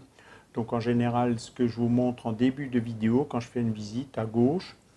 Donc une teneur en matière organique de 5,2% il y a 3 ans. C'est sans doute aujourd'hui un tout petit peu plus. Il se pourrait que, à la vitesse à laquelle ça montait à l'époque, avec mes apports de foin, il est tout à fait possible que je sois à 5,5 aujourd'hui. Et donc, dans mon livre, je donne une formule. C'est à la page, je l'avais sous la main. La formule de Rawls à la page 313, pour ceux qui ont cet ouvrage, qui permet, avec les pourcentages que je viens de donner, de calculer avec une bonne précision, hein, mieux que si on apprécie ça au pifomètre, la RU de mon sol. Et elle est de 207 litres par mètre d'épaisseur de mon sol. Alors j'ai un peu de difficulté parce que mon sol à profondeur de bêche en plusieurs endroits, je racle des cailloux. Il y a d'autres endroits où il est plus profond. Il est donc assez hétérogène sur cette pente. Je ne pense pas qu'il soit raisonnable de considérer que j'ai 2 mètres de sol, mais je vais néanmoins prendre cette limite haute. On va dire que pour la suite de ce qu'on verra au niveau du potager, on va dire que je suis, comme le gars à Marcoussis, quelqu'un qui est verni, qui a une très bonne structure, une très bonne texture et qui a une très bonne réserve utile, sans doute surestimée, mais qu'on va surestimer à 400 litres par mètre carré. La partie, donc, comme on est en argilo-limoneux, hein, je suis juste à la limite entre un sol limoneux et un sol argilo-limoneux, sur ce qui s'appelle le triangle des textures. Donc on va dire que la RFU c'est 6 dixièmes de ce volume, ce qui fait un chiffre qu'on va là encore arrondir parce que vous voyez que tout ça est un peu pifométrique, notamment la profondeur du sol, notamment la teneur en cailloux. On va dire que j'ai 250 litres de RFU par mètre carré de sol. Et vous comprenez donc, maintenant que j'ai pris la peine de vous expliquer tout ça, que mon ambition au départ, qu'on retrouve dans les premières vidéos où je n'avais pas conscience du changement climatique et de la dimension que ça avait déjà atteint, je me doutais bien que le changement climatique était en cours, mais je pensais, comme la majorité des Français, que c'était un petit changement climatique, quoi, un petit truc. De temps en temps, on aurait une année plus difficile. Jamais de la vie, je n'ai imaginé la succession 2019, 2020, 2022. Et donc, à l'époque, avec une telle RFU et des précipitations telles qu'on les considère comme normales sous mon climat l'été, l'ambition de ne pas arroser était tout à fait, on pourrait presque dire, raisonnable. Aujourd'hui, et c'est pour ça que j'ai écrit le 3e livre sur le potager du paresseux frappé par le changement climatique, c'est parce que j'ai été frappé en 2019 de l'ampleur et que, comme je suis curieux, j'ai gratté les chiffres, tous les chiffres disponibles à la station météo de Strasbourg-Ensheim, et c'est là que j'ai pris une claque en regardant les tendances lourdes, etc. Et où je me suis dit non, ça va être très très dur, quoi. Et donc les citernes que j'ai installées par rapport aux besoins d'arroser dans ma serre, très vite je suis arrivé à changer de tactique et à dire la serre l'été maintenant c'est sinistré. Ce peu d'eau que j'ai là, la plupart des années, parce qu'il y aura toujours un 2021. Donc l'an dernier, je n'ai pas arrosé, tout allait très bien. Avec cet RFU plus ce qui est tombé l'été, je pouvais avoir si j'avais cultivé du maïs, j'avais des maïs de 3 mètres de haut et je faisais 110 quintaux à l'hectare sans me fatiguer. Je pouvais faire 40 tonnes de pommes de terre, 2 doigts dans le nez, etc. Voilà, donc retenez ce chiffre, retenez le fait que même si l'ambition de ne pas arroser, je dois la réviser aujourd'hui, j'essaye de m'accrocher au fait de n'arroser que l'eau de pluie que je peux recueillir. Au jour d'aujourd'hui, je n'ai pas arrosé avec de l'eau du robinet. Je m'accroche à ça, je ne suis pas certain d'y arriver. Pour l'instant, il ne pleut pas. On a eu hier la première vague des orages, 10 mm. 10 mm, ça mouille un peu plus que le foin, quoi. Ça rafraîchit les feuilles et ça inocule les maladies, le mildiou, etc. Mais du point de vue, tu grattes et à 1 centimètre du sol, tu ne retrouves plus une goutte d'eau. Donc oui, je vais être sans doute obligé de reconsidérer cela. Le changement climatique va beaucoup plus vite que je ne le pensais, je ne le ressentais. J'en avais conscience au moment où j'ai fait mes premières vidéos, au moment où j'ai écrit mes 2 premiers livres, etc. Je rêvais. Bon ben voilà, je rêvais et puis j'ai fini par atterrir. Dernier point sur cette vidéo, donc RFU, d'où viennent les inégalités considérables, c'est sans doute donc sur ce facteur qu'il y a le plus d'inégalités entre nous autres jardiniers selon l'endroit où on est, et c'est vrai qu'on choisit rarement l'endroit où on jardine en fonction des caractéristiques du sol, et tout particulièrement, même quand on le connaît, quand on connaît cette notion, en fonction de la RU ou de la RFU. Parce qu'il faudrait rajouter les autres caractéristiques d'un sol, fertilité chimique, pH, etc. Donc il n'y a pas que la RU qui détermine le choix. L'exposition, bien sûr, ensoleillé ou pas, fond de vallée ou pas, tout ça, ça joue. Donc c'est rare qu'on choisisse l'endroit où on vit en fonction du potager. À vrai dire, un retraité pourrait. Je pourrais me mettre en chasse avec la carte pédologique. Tous les outils sont sur Internet. Vous avez des cartes pédologiques, vous avez des cartes géologiques, etc. Et puis regarder les offres immobilières dans toute la France et dire voilà, tac, là j'ai trouvé l'endroit idéal avec un sol qui a une forte RU, limoneux, sur un versant bien exposé, etc. etc. Bon, voilà. Moi, j'ai choisi cette maison pour tout à fait d'autres raisons et je me suis trouvé à jardiner ici parce que je vivais là. dernier point, disais-je, en atterrissant. Donc là, on a vu comment les caractéristiques du sol vont faire qu'on a une RU importante ou faible, ou très faible. Un autre point qui est important, et une fois que durant la saison hivernale, cette RU s'est remplie, c'est de contrôler les fuites de votre réservoir.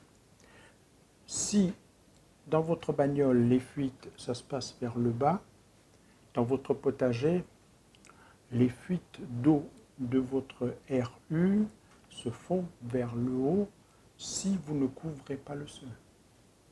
Donc un sol nu va immanquablement évaporer de l'eau, et donc c'est comme si vous garez votre voiture et qu'on vous a percé le réservoir. Ça goutte, ça goutte, ça goutte, le réservoir se vide même si vous ne roulez pas.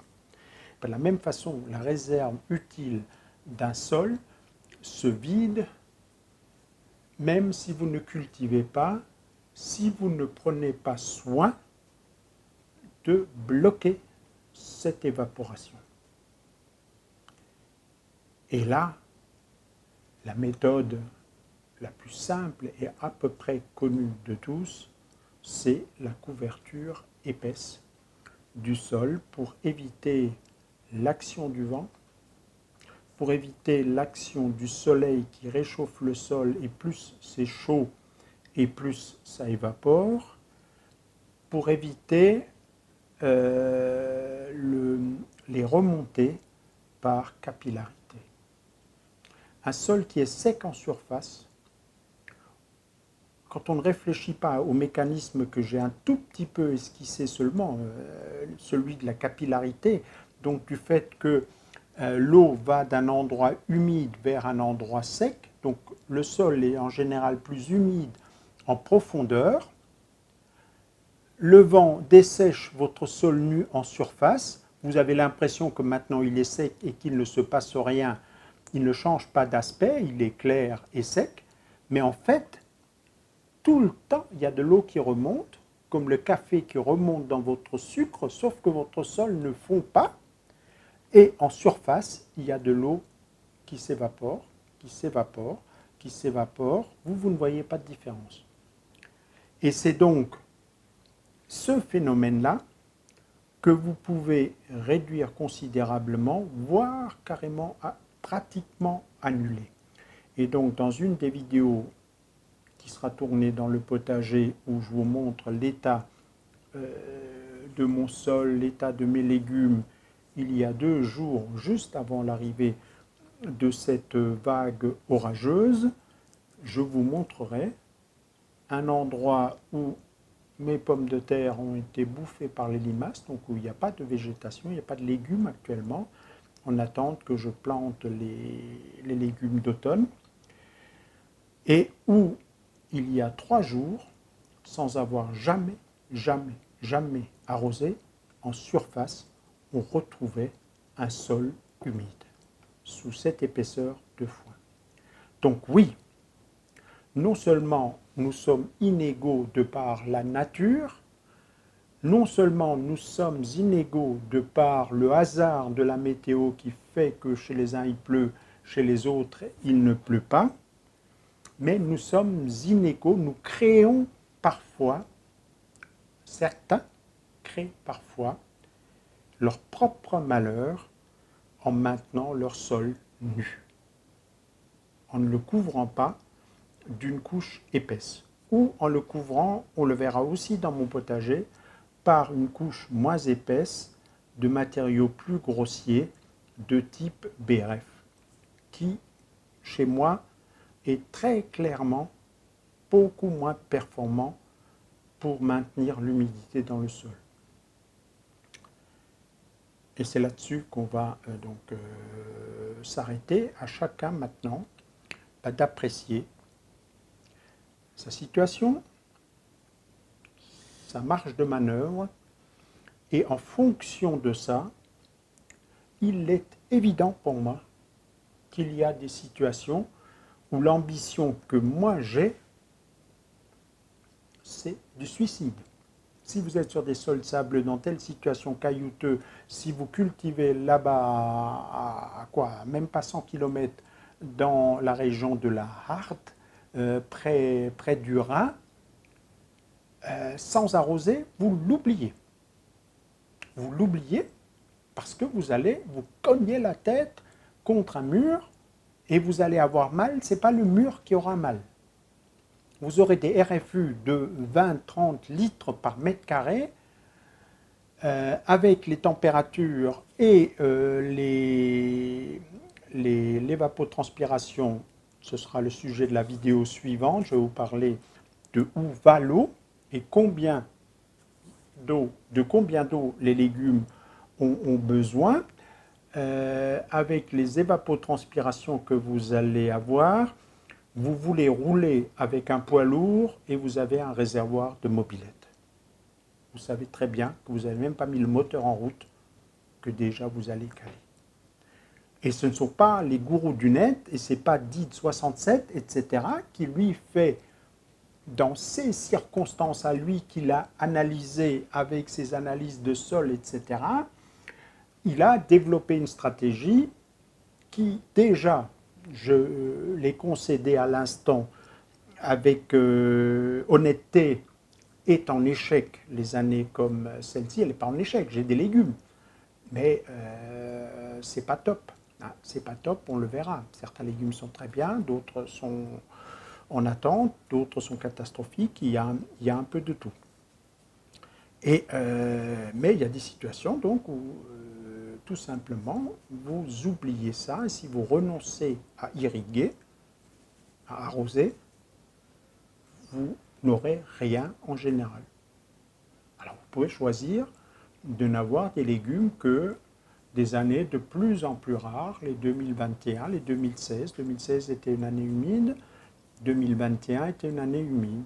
Donc là, même dans des situations moins favorables que la mienne, vous pouvez espérer obtenir, sans arroser, une bonne récolte de légumes. Dans toutes les autres situations, si vous n'avez pas un bon sol, une bonne RU ou une situation particulière où de l'eau arrive, je vous montrerai ça aussi dans une vidéo que j'ai déjà tournée, il existe des situations géomorphologiques où l'eau arrive par en dessous. Il y en a une à 1 km. J'ai fait hier, avant-hier, une vidéo gag où, en zoomant, je vous fais croire que tout est vert sans arroser. Alors c'est vrai, tout est vert sans arroser, tout simplement parce que c'est ce qu'on appelle en agriculture une mouillère, une sorte de résurgence. La situation est là-bas derrière, à 2 km. Donc si j'installe mon potager là-bas, je vais vous gruger, je vais faire un buzz d'enfer dans toute la France. Et année après année, année de sécheresse après année de sécheresse, j'aurai des légumes magnifiques, tout simplement parce que je cultive une sorte de polder, une sorte de mouillère, l'eau arrive par en dessous. Donc, sauf des situations particulières, vous oubliez, lorsque votre réserve n'est pas suffisante, vous oubliez le rêve de cultiver sans arroser lorsque la réserve en eau du sol n'est pas suffisante. Et sinon, voilà, qu'est-ce qu'on fait? Arroser. Arroser avec quoi? L'eau de pluie ou pas l'eau de pluie? Combien? J'ai encore quelques vidéos au frigo, donc on aura l'occasion de parler de tout ça. Allez, il se fait tard, il est presque minuit. Je radote. J'ai chaud. J'ai soif. Allez, ciao. Alors le lendemain matin, un petit café pour retrouver tous mes esprits. Je me suis rendu compte que hier soir, ça s'est un peu terminé vite. J'étais un peu épuisé. Mais j'avais plus toutes les idées percutantes. Donc je vais rajouter juste 2 ou 3 petits points. Le premier, c'est que j'ai complètement oublié de souligner que, en conséquence de ce que je vous ai raconté, il faut noter qu'on arrose un sol, on n'arrose pas les légumes. L'erreur, quelque part dans le mental des jardiniers, en quelque sorte pris d'affection pour leurs légumes, il faut une relation légumes, il faut que je lui donne à boire. Ça, c'est de l'anthropomorphisme, c'est-à-dire projeter nos comportements sur les végétaux, sur la nature ou sur les légumes. Ce n'est pas du tout ça. Les plantes, un potager, c'est un sol avec un énorme réservoir d'eau, et l'eau que l'on apporte, on l'apporte à ce réservoir. L'image que j'ai utilisée et que j'aimerais bien que vous gardiez présent à l'esprit, c'est la voiture. Avec un réservoir, est-ce qu'on s'arrête à toutes les stations pour rajouter 30 centilitres, 50 centilitres, parce qu'on a consommé un peu d'eau? Bien évidemment que non. Et donc prendre conscience du fait qu'on arrose le sol et non pas les légumes est d'autant plus important que les légumes ou les plantes absorbent la solution du sol chargée avec les sels minéraux disponibles dans le sol. Et c'est bien pour ça qu'on apporte aussi parfois dans des méthodes de jardinage conventionnelles des engrais. L'engrais, c'est le sel qui va se dissoudre dans l'eau et que les plantes vont absorber. Deuxième conséquence, c'est que, on l'a vu, nous avons d'énormes différences dans la réserve de nos sols en fonction de ces caractéristiques. Et donc, la question qui était posée au début de cette série, est-ce qu'on peut cultiver sans arroser? Vous voyez qu'elle devient tout à coup relativement complexe. La réponse, la bonne réponse, ce n'est pas une dictature de l'une des positions. La bonne réponse, c'est des fois, oui, c'est facile. Si vous avez une énorme réserve, et pour peu qu'il pleuve de temps en temps, c'est-à-dire que la sécheresse météorologique, l'absence de pluie, ne soit pas trop longue. Des fois, c'est compliqué, mais possible. Donc, si on gère bien ces réserves, si on couvre bien le sol pour limiter les évaporations, etc., on peut limiter les fuites de son réservoir et on peut arriver à ne pas arroser tout en obtenant des bons rendements.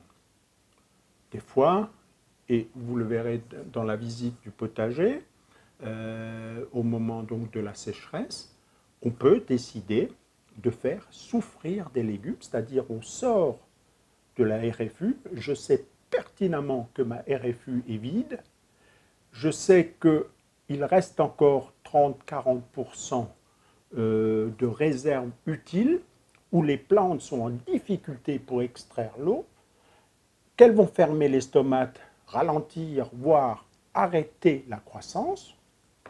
Je le fais consciemment, notamment pour les légumes, dont je sais que ça n'a pas de conséquences dramatiques, et notamment pour les légumes dont je sais qu'ils vont décaler leur croissance vers l'automne. Donc il suffit d'être patient. Pourquoi s'énerver à absolument vouloir avoir des gros poireaux en septembre quand on peut avoir d'énormes poireaux à Noël sans rien faire vu que le poireau ne gèle pas? Et puis des fois, c'est impossible.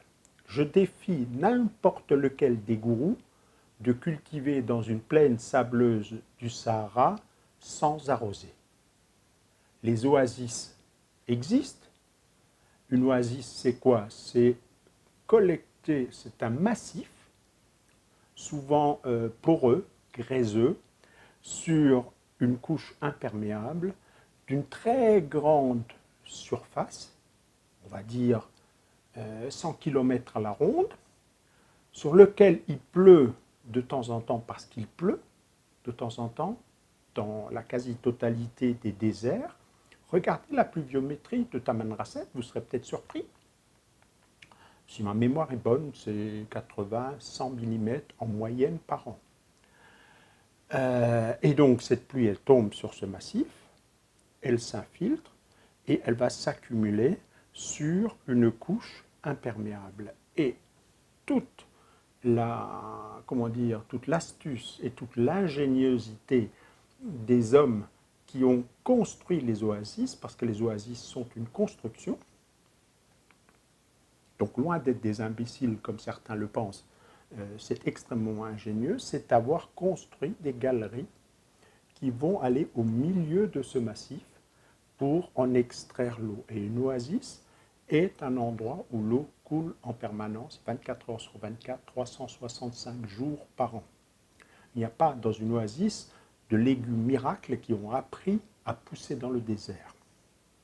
Donc des fois, c'est impossible de produire de la biomasse, des céréales, des légumes, etc., sans arroser, sauf à manger des cactus qui, eux, ont leur bonbonne d'eau et peuvent attendre la pluie qui va venir.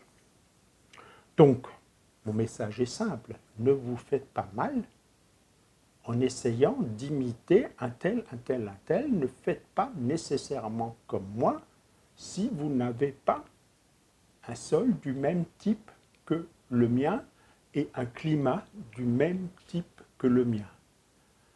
Le début de mon second livre qui s'appelle Un anti-guide pour jardiniers libres, c'est justement de sensibiliser sur le fait que nous avons tous des situations différentes qui peuvent être très différentes et que si nous ne tenons pas compte, si nous ne partons pas du constat de notre situation, si nous restons les yeux rivés sur les écrans, un tel il fait comme ça, ah quel génie, il fait comme ça, je vais faire comme lui, eh bien on risque fort de se faire mal. Troisième point que j'ai un tout petit peu zappé, et que la question de l'arrosage ne dépend pas tant que ça des légumes. Tout le monde et beaucoup de jardiniers, j'exagère quand je dis tout le monde, beaucoup de jardiniers sont rivés les yeux sur les étiquettes. Ah oui, alors celui-là, est-ce que je l'arrose plus que celui-là? Le céleri, est-ce qu'il consomme plus d'eau que le chou rave, etc., etc. Et ils pensent chercher des recettes. Lui, je vais lui donner un demi-arrosoir. Lui, je vais lui donner 3/4 d'arrosoir. Ça, c'est hors de propos. Les plantes ont à peu près toutes la faculté de prendre de l'eau tant qu'on reste dans la réserve facilement utilisable. Et les plantes commencent à peu près toutes pour les plantes cultivées, à peiner lorsque la rétention de l'eau par le sol devient très forte. Et donc, en gros, si on veille à ce que la jauge d'eau dans le sol n'aille pas en zone rouge, que ça ne fasse pas pip pip pip comme sur votre voiture, à peu près tous les légumes se débrouillent bien. Même si et je serai amené à en reparler, il y a des différences nettes au niveau de la mycorhisation. Certains légumes sont plus mycorhisés que d'autres, c'est-à-dire travaillent plus avec des champignons associés à leurs racines, champignons dont on sait qu'ils sont capables d'extraire beaucoup plus puissamment l'eau du sol que ne sont capables de le faire les plantes par elles-mêmes, par les racines. Donc chaque fois qu'on va favoriser la mycorhisation et chaque fois que le légume, de manière génétique, se mycorhise davantage, chaque fois il extrait plus facilement et mieux l'eau du sol. Bien entendu, vous l'avez compris déjà quand j'ai parlé de l'épaisseur du sol, l'enracinement d'un certain nombre de plantes va jouer sur le volume de terre qu'elles explorent, et par conséquent, il y a là aussi une inégalité entre les plantes. Mais ce n'est pas tant, pas aussi important, aussi prégnant qu'on aurait tendance à le penser en pensant que chaque espèce a une sorte de recette. Hein. C'est toujours et encore le jardinage de recettes. Chaque plante aurait une recette idéale pour la faire pousser. Dans la nature, regardez là devant moi, il y a des différentes sortes d'arbres, d'herbes, etc. Cela se démerde dans les mêmes conditions, même RU au même moment, même pluie quand il se met à pleuvoir. Il tombait 1 mm cette nuit ou 0,9. Donc c'est vous dire, elles se démerdent dans les mêmes conditions.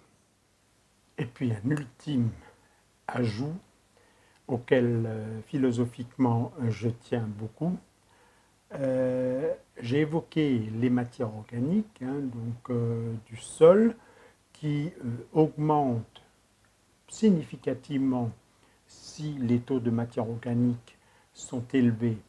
La réserve utile ou la réserve facilement utilisable du sol, mais,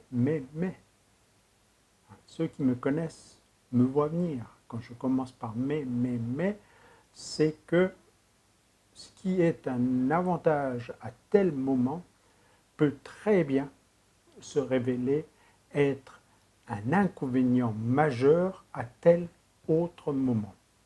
C'est mon côté un peu yin-yang, taoïste, une même chose est à la fois très bonne et très mauvaise, ça dépend de quel côté on la regarde et ça dépend de quel moment, ça dépend de quelle situation.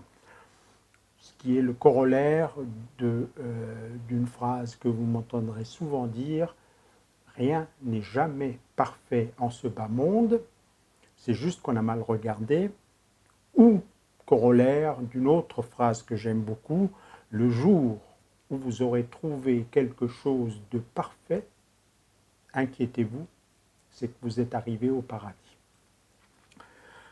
Donc, cette matière organique, indiscutablement, est un atout pour retenir de l'eau dans le sol, sauf en ce moment, quand des sols se sont desséchés, les matières organiques ont un défaut de mouillabilité. Une fois qu'elles sont archi sèches, l'eau perle comme sur les plumes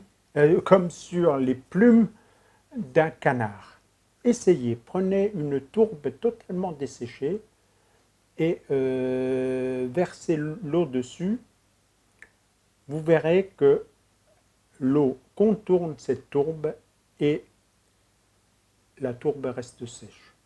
Autre façon de faire la même expérience, trempez un pot de tourbe meuble bien sèche et vous verrez que la tourbe nage en surface, que l'eau ne l'imprègne pas. Et donc en ce moment, avec le régime de pluie orageuse qu'on connaît de plus en plus, si le sol s'est desséché, eh ben, on a un petit problème de ruissellement, hein, parce que les sols ne sont pas capables d'absorber facilement cette eau, et notamment s'ils sont très riches en matière organique et archi secs.